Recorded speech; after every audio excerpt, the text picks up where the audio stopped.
네, 여러분 안녕하십니까. 코인 타임즈입니다. 2월 13일 월요일 오후 5시 51분 비트코인 현재 2810만원대를 유지하면서 좀 더 하락이 나올 수 있는 그런 형태의 음봉을 지금 그려주고 있습니다. 16K에서부터 쭉 올리면서 최고점 24.2K를 찍을 동안 강한 상승세를 보여주다가 이 위에서 결국에는 이제 횡보 구간 이후에 상방 돌파가 나오지 못하고 FOMC 금리 인상 이후에 0.25% 올리는 이제 금리 인상 베이비 스텝이죠. 베이비 스텝 이후에 슬슬 빠지는 모습이 지금 보이고 있고, 충분히 좀 추가적인 조정이 나올 수도 있는 그런 차트 형태를 만들어주고 있습니다. 그래서 이 당시에 이제 최고점을 찍고 1차적으로 여기까지 이제 내려와 줬을 때 이 채널 하단부까지 제대로 된 반등 없이 쭉 내려왔을 때 하락폭이 이제 6.68%의 하락폭, 여기서 이제 기록을 해줬고, 이후에 조금 반등 나왔다가 찍어내리면서 강하게 찍어내리면서 채널까지 하방 이탈이 나오면서 제대로 된 하방이 나올 때 8.5% 정도의 하방이 나왔죠. 그래서 지금 옆으로 빼고 있는데, 여기서도 지금 약반등을 주는 척 했지만 제대로 지금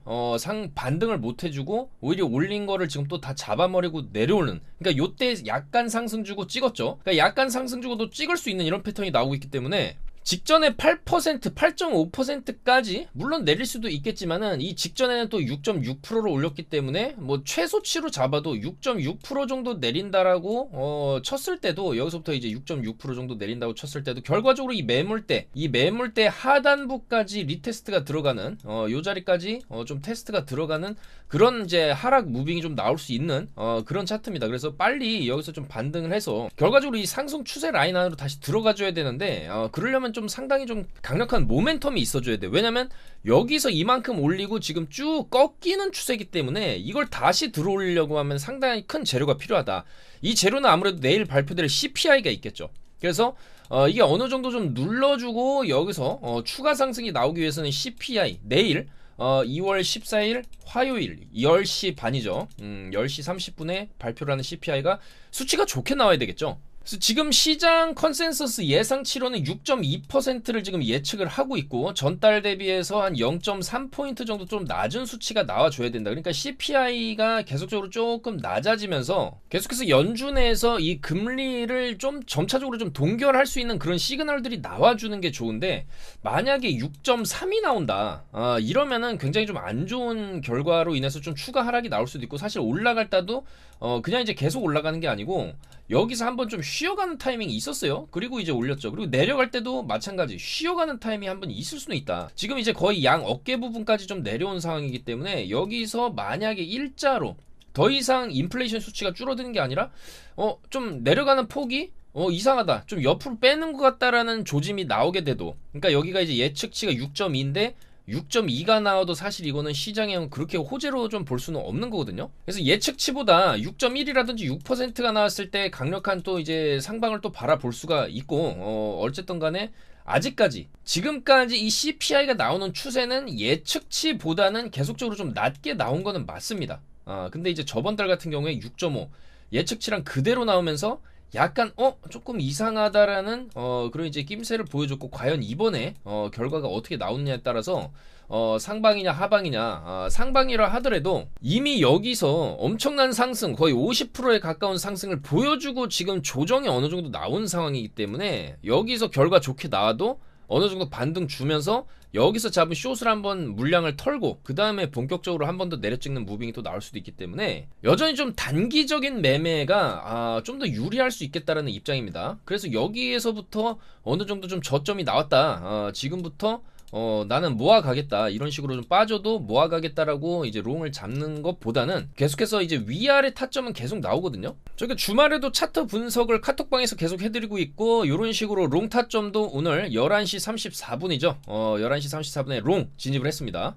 11시 34분이 요때죠. 요때 바닥 딱 찍고 쭉 들어 올릴 때 어느 정도 이제 충분히 내려왔고, 이제 변곡점이라고 판단이 됐을 때 여기서 이제 롱을 잡아들여서 쭉 이제 올라가면서 이제 롱 수익을 좀 어느 정도 받고, 자, 이런 식으로 19%, 그 다음에 20% 이런 식으로 롱 수익을 받고요. 그 다음에는 이제 꺾일 수 있다, 어느 정도 올라왔기 때문에 꺾일 수 있다. 현재 시간봉 패턴으로도 양봉이 3개에서 4개 정도 시간봉 마감을 해줬을 때 여지없이 빠지는 이런 조정성 움직임이 나왔기 때문에, 지금 같은 구간에도 어느 정도 올라가다가 이렇게 빠질 것이다 라고 다 분석을 해드렸고, 말씀드린 대로 여기서 롱 잡고 쭉 올라가다가 여기서 이제 빠질 수 있다 숏 관점을 말씀드렸는데 이렇게 또 쭉 빠져줬죠.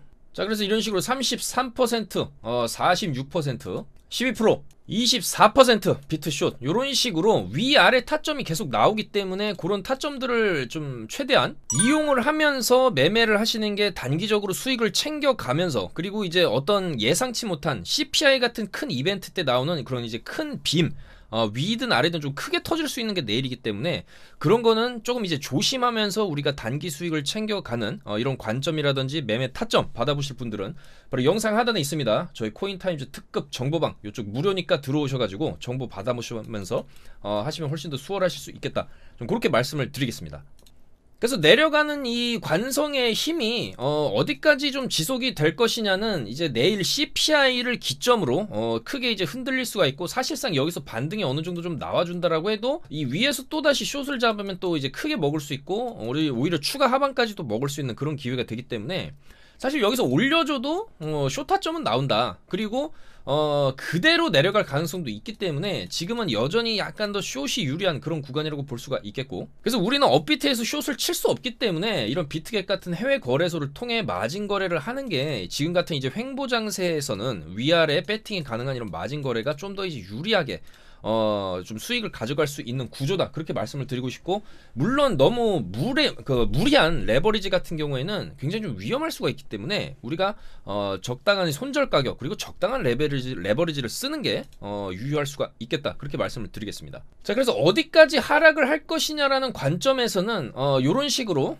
계단식 하락이 나오고 있기 때문에 1파, 2파, 뭐 3파, 4파, 5파까지도 이런 식으로 계단식 하락이 지금 나오고, 빼다가 빼고 빼다가 빼고, 그러니까 옆으로 횡보하다가 더 빼고 횡보하다가 더 빼고, 아니면 이런 식으로 올라가는 척 하다가 더 빼고, 아마 요런 패턴들이 좀 당분간 조금 나오지 않을까, 그렇게 예측이 되고요. 1차적으로 여기서 한 번 더 떨어지게 되면 여기 매물대라고 좀 말씀을 드렸고, 여기가 이제 20.4K에서 21K 구간이거든요. 자, 근데 바로 그 구간은 제가 주말에도 설명드렸던 이 CME 퓨처스, 이 CME라는 것은 바로 미국 시카고에 본부가 위치한 세계 최초, 세계 최대 선물 거래소 그룹입니다. CME. 이 CME의 갭을 무시할 수는 없고, 보통 통상적으로 직전에 보시면 이런 CME 갭들, 이런 CME 갭들 있죠. 이런 CME 갭들은 굉장히 높은 확률로 다 메워졌다.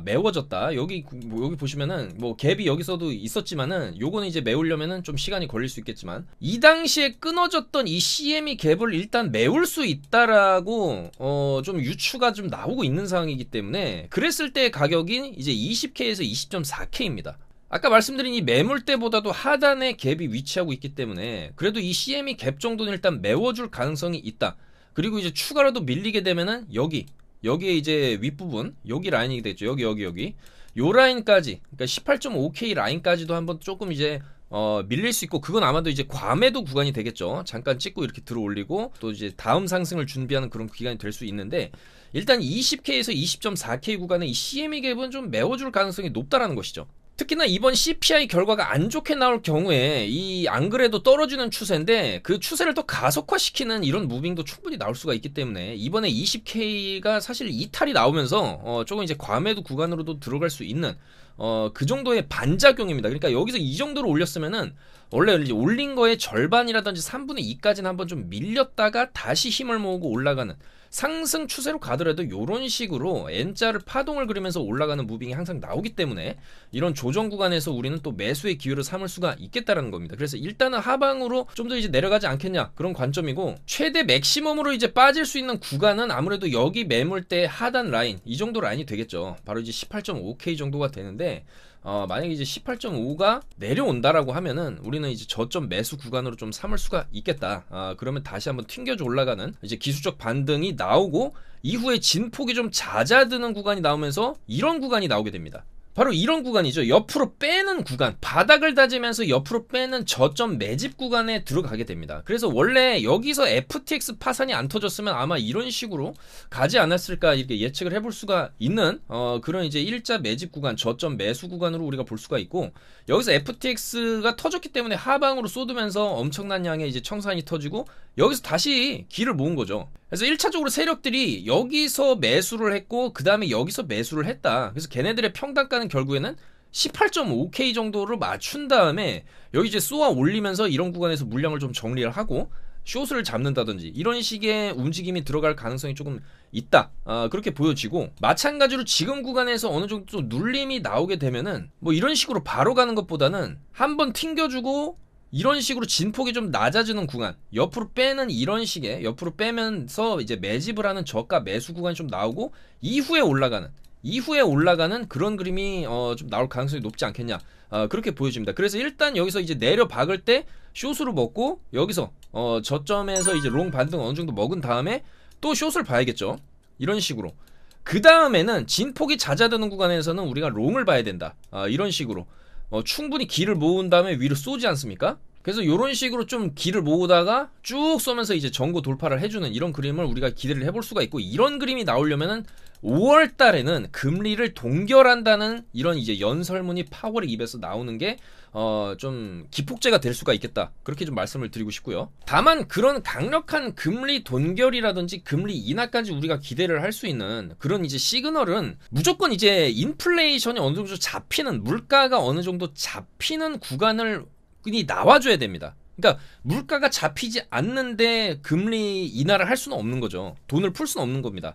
완전히 상처가 아물고 나서 그때 가서 이제 다시 이제 돈을 풀기가 들어갈 거기 때문에, 완벽한 빅롱 장세 위로 쭉쭉 올라가고 비트코인이 10만 달러, 20만 달러까지 우리가 얘기를 할 수 있는 그런 상승장의 전제 조건은 1번이 물가 안정이고 2번이 금리 인하가 와야 되고, 그 다음에 이제 금리를 인하한 이후에 시장에 돈 풀기 정책이 들어가서 시장에 풀린 돈이 투자 시장으로 흘러 들어와야지만이 이제 나스닥이라든지 비트라든지 위로 올라가는 그런 상황이 들어올 수가 있다. 근데 하나 우리가 조금 주의해야 될 상황이 있는데, 보시면은 이제 M2 총 통화량입니다. 이게 지금까지 이제 쭉 달러를 얼마만큼 찍어냈냐라는 수치인데, 2020년 코로나 이후에 수직 상승을 해버렸어요. 수직 상승.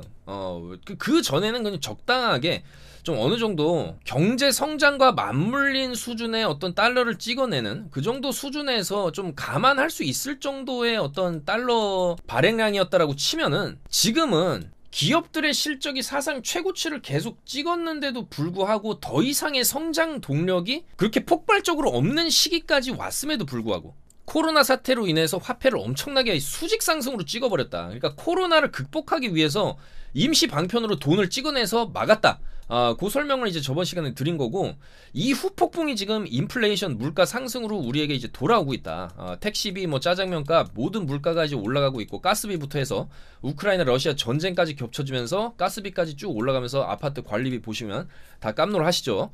그 정도의 물가 상승률이 지금 터지고 있는 구간이기 때문에 이 수직으로 올린 이 빔, 이 총통화량의 증가를 사실 억누르는 정책을 지금 파월이 피고 있는 겁니다. 근데 이게 과연 쉽게 잡힐 수 있을 것이냐는 아직은 좀 더 두고 봐야 된다라는 입장이 또 이제 나오고 있어요. 물론 최근에 이제 CPI나 여러 가지 이제 물가 지표들이 좀 좋게 나오면서 바이든도 굉장히 뭐 자신감에 찬 그런 연설을 한 거는 맞지만, 그건 조금 좀 일시적일 수 있고 다시 튀어 올라갈 수도 있다. 자, 그렇기 때문에 긴 방향, 지금부터 그러면은 이제 반등이 제대로 시작이 돼서 계속적으로 투자 시장이 올라갈 거냐 아니냐는 아직은 좀 시기상조다. 아직은 여전히 횡보장이 좀 나올 가능성도 있고 좀 더 하락이 나올 가능성도 있기 때문에 여전히 위아래 배팅 가능한 이런 이제 마진 거래가 조금 더 유리할 수 있다라는 것이고, 2008년 금융위기를 예견한 월가의 거물, 이제 피터 시프 같은 경우에도 일단 전 세계 경기 침체가 좀 더 심해질 수가 있고 인플레이션 불을 키울 것이다. 그러니까 인플레이션의 진짜 원인은 미국 연준과 정부가 가지고 있지도 않은 돈을 지출한 다음에 무작정 돈을 인수해서 그걸 막으려고 했다는 데 있다. 무작정 돈을 인수한 거는 뭐 누가 봐도 보이죠. 무작정 여기서 이제 수직으로 돈을 찍었기 때문에 지금의 디플레이션 현상은 좀 일시적일 수 있다. 인플레이션은 좀 더 심해질 거다. 많은 이들의 예상보다 더욱 시장을 침체시킬 수도 있다. 지금 이런 분석이 나오고 있습니다. 그러니까 이런 분석이 나오는 것도 이런 총통화량의 이런 수직 상승을 통해서 좀 적당히 찍어냈었어야 됩니다. 이런 식으로 각도가 그냥 요 정도로 갔으면은 그러려니 할 수 있어요. 그러면은 좀 더 우리는 불마켓 상승장을 조금 더 빨리 예상을 할 수가 있는데, 사실 여기서 이제 엄청나게 수직 상승으로 돈을 찍어버렸기 때문에 여기에 대한 후폭풍은 좀 더 우리가 감내해야 될 수도 있다라는 이런 분석이 나오고 있다라는 것이죠. 자, 그래서 이런 분석들이 좀 나오고 있기 때문에 만약에 피터 시프의 분석대로 지금의 디플레이션이 일시적인 현상일 뿐이라고 한다면은 최근에 낮아졌던 이 CPI 자체가 전부 다 조금 좀 뒤집힐 수 있고 오히려 역으로 CPI가 다시 올라가는 이런 추세도 나올 수가 있기 때문에 만약에 이런 게 나오게 되면 최악이죠. 이렇게 하면 최악입니다. 이러면 금리를 더 올려야 됩니다. 파월이 또다시 베이비 스텝에서 빅 스텝, 자이언트 스텝까지도 얘기를 하는 그런 상황이 오게 되면은 이제 투자 시장은 한 번 더 저점 갱신을 하면서 나스닥 같은 경우에도 이런 식으로 저점 갱신하는 이런 그림이 또 나올 수가 있기 때문에 그렇기 때문에 앞으로 발표될 CPI들의 수치는 여전히 중요하다라는 겁니다. 그래서 지금은 우리는 이제 무작정 롱만 바라보는 게 아니라 숏이 나오면 숏으로 먹고 또 어느 정도 바닥 나오면 또 롱으로 먹고 이런 식의 이제 위아래 움직임이 나오면 그 안에서 최대한 좀 수익을 볼 수 있는 유리한 구조의 매매를 하는 게 맞지 않나 그렇게 생각이 되고요. 일단은 지금 비트코인 차트는 좀 더 추가 하락이 나올 수 있는 그런 형태로 가고 있다라는 것이죠. 그리고 나스닥도 지금 일단 상승이 어느 정도 나오다가 이 상승폭이 좀 꺾이고 있는 상황이기 때문에 여기서 지금 반등이 조금 나온다 해도 좀 더 이제 밀릴 수 있는 그런 이제 그림이 나오고 있습니다. 그래서 여기까지 좀 밀리게 되면은 이제 비트도 좀 더 이제 밀릴 수 있는 그런 그림으로 갈 수가 있고, 달러 인덱스 일봉입니다. 이 달러도 지금 보시면은 계속해서 조금 반등이 나오고 있습니다. 여기서 이렇게 꺾이는 게 아니고 여기를 좀 지지를 하면서 좀 더 올라갈 수 있는 그림을 만들고 있기 때문에 역시나 이제 비트나 나스닥이랑 반비례 관계를 가진 이 달러, 이 달러가 올라가는 것도 하락 시그널로 우리가 좀 볼 수가 있겠다라는 것이죠. 그래서 보시면 환율도 지금 1276원까지 고개를 들면서 이렇게 올라가고 있는 모습입니다. 그리고 비트가 계속해서 힘을 못 쓰는 상황이기 때문에 뭐 알트 코인들도 최근에 큰 상승을 보여줬던 이런 앱토스 같은 코인들도 계속 지금 흘러내리고 있고, 이런 식으로 어느 정도 올라오고 횡보하면서 더 가는 척하면서 피날레 빔을 쳐줬던 이런 샌드박스 같은 경우에도 그 이하로 이렇게 내려오고 있죠. 그래서 지금 알트들도 상당히 조금 분위기가 안 좋아 보인다, 좀 조심해야 된다라고 말씀을 드리고 싶고, 물론 알트 숏도 비트게에서 칠 수 있죠. 자, 그리고 이런 식으로 헤드 앤 숄더, 이런 고가권을 형성한 다음에 여기 어깨를 그리고 이런 식으로 내려가는 형태가 나오는 게 이제 머리, 어깨, 헤드 앤 숄더로 빠질 수 있다라는 그런 이제 분석도 좀 나오고 있는 상황이고, 그에 더불어서 SEC 같은 경우에도 계속적으로 지금 최근에도 크라켄 거래소의 스테이킹에 태클을 걸었고, 이제는 바이낸스 USD, BUSD에 대해서도 태클을 걸고 있는 상황입니다. 그러니까 이 SEC 같은 경우에는 뭐랄까요, 좀 숏 세력들과 결탁한 게 아닐까라는 의심이 들 정도로 이 게리 겐슬러 위원장 같은 경우에는 뭐 잘 되는 꼴을 못 본다, 뭔가 이제 어느 정도 좀 올라가려고 하면은 태클을 걸면서 시장의 하락을 좀 부추기는, 특히 이제 크립토 시장에 대해서 태클을 잘 거는 그런 인사로 좀 유명한데 계속적으로 그 기조를 이어나가고 있어요.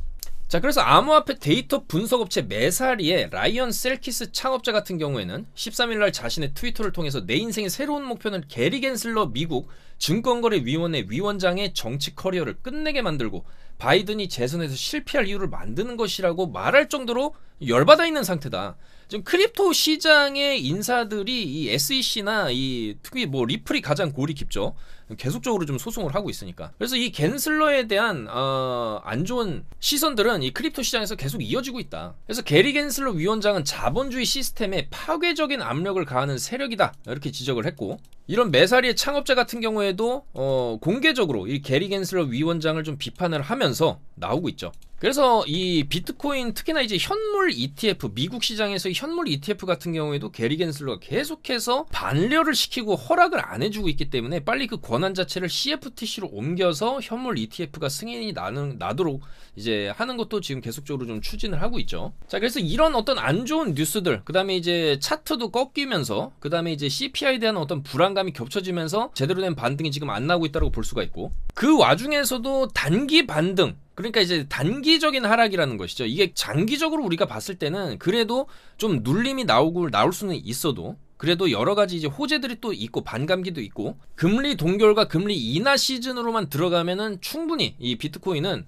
더 올라갈 수 있다라는 의견들도 나오고 있습니다. 그래서 블록스트림 같은 경우에는 비트코인이 2032년, 앞으로 9년 뒤죠. 9년 뒤에 6번째 반감기 이후에는 비트코인 1000만 달러도 가능하다. 2013년 이후 비트코인의 가격은 매년 전년 대비 2배 이상 상승을 했고, 이 같은 추세가 지속된다면 2032년 1000만 달러에 이를 수 있다는 계산이 나온다. 또한 이렇게 가치가 올라가려면은 이제 레이어 2 기술이라든지 이런 네트워크 확장성, 기술적 반등도 동반이 돼야 된다. 그리고 비트코인 기반 금융시장도 좀 마련이 돼야 되고, 채권, 부동산, 금, 이런 상당 부분에 이제 비트코인이 좀 대체할 수 있는 포트폴리오에서의 역할을 비트도 해줘야 된다라는 것이죠. 자, 그래서 일단은 앞으로 9년 뒤에 1000만 달러, 1비트에 127억을 예상한다라는 이런 호기로운 주장도 지금 나왔고, 부자 아빠 가난한 아빠의 저자 로버트 기요사키도 달러가 무너질 것이다. 비트코인은 2025년에 50만 달러에 도달할 것이다. 1비트 6억에 도달을 할 것이다. 앞으로 3년 뒤죠. 앞으로 3년 뒤에 1비트 6억에 도달할 것이라는 이제 이런 얘기를 했는데, 일단 그 이유가 뭐냐? 연준은 수십억 달러의 가짜 돈을 인쇄를 했고, 미국 달러와 가짜 돈에 대한 믿음이 무너지면서 2025년에 금은 5,000달러, 은은 500달러, 비트코인은 50만 달러에 달할 것이다. 이렇게 얘기를 했고, 그는 앞서 가짜 돈인 달러를 사용해 진짜 돈인 금, 은, 비트를 더 매집할 계획이다. 세계 역사상 가장 큰 시장 붕괴로 모든 자산 가격이 폭락하면은 싼 가격에 진짜 돈을 마련할 기회가 생기는 것이라고 주장을 했다라는 겁니다. 세계 역사상 가장 큰 시장 붕괴를 예측을 하는 이유는 바로 이렇게 찍어낸 통화량, 수직으로 올려낸 통화량을 말하는 것이겠죠. 그러니까 이게 지금 굉장히 과하다는 겁니다. 지금 그래프상으로도 이게 지금 이성적으로 찍어낸 돈이 맞나 싶을 정도로 과하게 올렸는데, 사실 인류 최악의 바이러스가 창궐을 하면서 그거를 좀 타파하기 위한 일시 방편이었다고 해도 굉장히 과하게 돈을 지금 찍어내버렸다는 것이죠. 자, 그래서 지금 시장은 이런 과도한 인플레이션으로 인해서 연준이 금리 인상 기조를 좀 더 이어갈 수 있고, 이런 금리 인상 기조를 이어가는 것 자체가 투자 시장에 단기적으로는 안 좋을 수 있지만 결과적으로 장기적으로 봤을 때는 금, 은, 부동산, 그리고 모든 실물 자산들, 화폐를 제외한 모든 실물 자산들, 비트코인을 포함한 것이죠. 이런 실물 자산의 가치는 역으로 찍어낸 화폐와 비례를 해서 엄청나게 올라갈 것이다라는 분석들이 지금 시장에 많다라는 겁니다. 그래서 저는 그렇게 생각합니다. 제 영상을 보시는 모든 분들은 일단 그래도 비트코인에 관심이 있는 사람이고, 이제 투자라든지 재테크에 관심이 있으신 분들이기 때문에, 그래도 이런 분들은 정말로 이런 1비트에 50만 달러, 100만 달러, 1000만 달러의 시대가 왔을 때 웃을 수 있는 분들이 아닐까, 저는 그렇게 생각을 하고, 뭐 작년에 큰 하락으로 인해서 좀 손실을 입으셨던 분들도 지금부터라도 꾸준히 23, 24, 25, 26 앞으로 이제 투자 시장이 우상향하는 이런 흐름으로 바뀔 때 저점권에서 잘 투자를 좀 시작을 하고 전열을 가다듬는다라고 한다면은 충분히 우리는 25년까지 손실을 만회하면서 수익권으로 또 들어갈 수 있는 그런 기회의 장이 오고 있다. 포기하지 말자는 말씀을 좀 드리고 싶고, 이 기회를 삼아서, 그리고 이제 강력한 폭발력을 가진 이 비트코인 시장을 우리가 계속적으로 좀 공부하면서 차트의 흐름이라든지 차트를 움직일 수 있는 이제 대내외적 이런 변수들을 좀 공부를 해가면서, 경제 공부를 해가면서 우리가 이제 투자 시장을 좀 적응을 해 간다라고 하면은 충분히 돈을 벌 기회는 얼마든지 나온다. 하루에도 여러분들 지금 타점은 계속 나오고 있어요. 그래서 긴 호흡으로 보자면은 이런 식으로 비트코인이 우상향하는 게 맞지만은, 그 안에서 일단 단기적으로 큰 상승 이후에는 어느 정도 눌리면 또 필연적으로 나오는 것이기 때문에 이런 구간에서 롱을 잡는 것보다는 충분히 조정이 나올 만한 구간에서는 우리가 숏으로 좀 수익을 보고, 그 다음에 이제 눌리고 다시 올라갈 만하다라는 구간에서 또 롱을 잡아서 수익을 보면서 아마 요런 식으로 횡보장이 어느 정도 좀 지속이 되다가 쭉 이제 올라가는 그런 장세가 오지 않을까, 그렇게 예측을 하는 거기 때문에 그때그때 추세에 맞는, 대방향에 맞는 매매, 이렇게 이제 빠지는 구간에서는 이제 숏이 유리하겠죠. 반대로 또 이렇게 올라가는 장세에서는 롱이 유리하기 때문에 이 대추세에 맞는 매매를 우리가 할 필요가 있다. 좀 그렇게 말씀을 드리고 싶고, 최대한 그런 추세에 맞는 매매와 타점, 저희가 이제 계속적으로 최대한 안전하게 좀 잡아드리면서 차트를 분석하고 이런 대내외 변수를 고려하면서 저희가 경제 분석도 하면서 이제 매매를 하는 거기 때문에 절대 도박성이나 위험한 투자를 하는 게 아닙니다, 여러분들. 우리가 어떤 타점을 진입할 때는 충분한 진입 근거가 있어야 되고, 대추세와 경제적 상황을 고려해서 그런 이제 타점이 나오는 거기 때문에 나무를 보고 숲을 보는 게 아닙니다, 여러분. 숲을 보고 큰 틀에서부터 점점 쪼여져 들어오면서 최종적으로 롱이나 숏이냐 타점이 나오는 거기 때문에 좀 이제 넓은 시야에서 좁게 들어가는 그런 식으로 타점의 포위망을 줄여나가는 식의 매매 접근법이 훨씬 더 이제 승률을 높일 수 있는 그런 매매 방식이 아니겠나, 그렇게 생각이 되거든요. 그래서 여러분들도 최대한 좀 안전하고 효율적으로 그때그때 수익을 낼 수 있는 방향성에 맞는 매매를 하시는 게 어떨까, 그렇게 생각을 하면서 영상 마무리하도록 하겠습니다. 계속적으로 저희는 차트 분석하고 아마도 조금 더 이제 숏 위주로 가지 않을까. 그리고 내일 22시 30분에 굉장히 또 큰 변동성이 예측이 되기 때문에 그 안에서 단기적으로 또 먹을 자리가 나오기 때문에 그런 거 최대한 노려서 수익을 내보도록 하겠습니다. 오늘도 영상 봐주셔서 너무나 감사드리고 좀 더 좋은 소식으로 수요일날 또 인사드리도록 하겠습니다. 여러분 감사합니다. 코인 타임즈였습니다.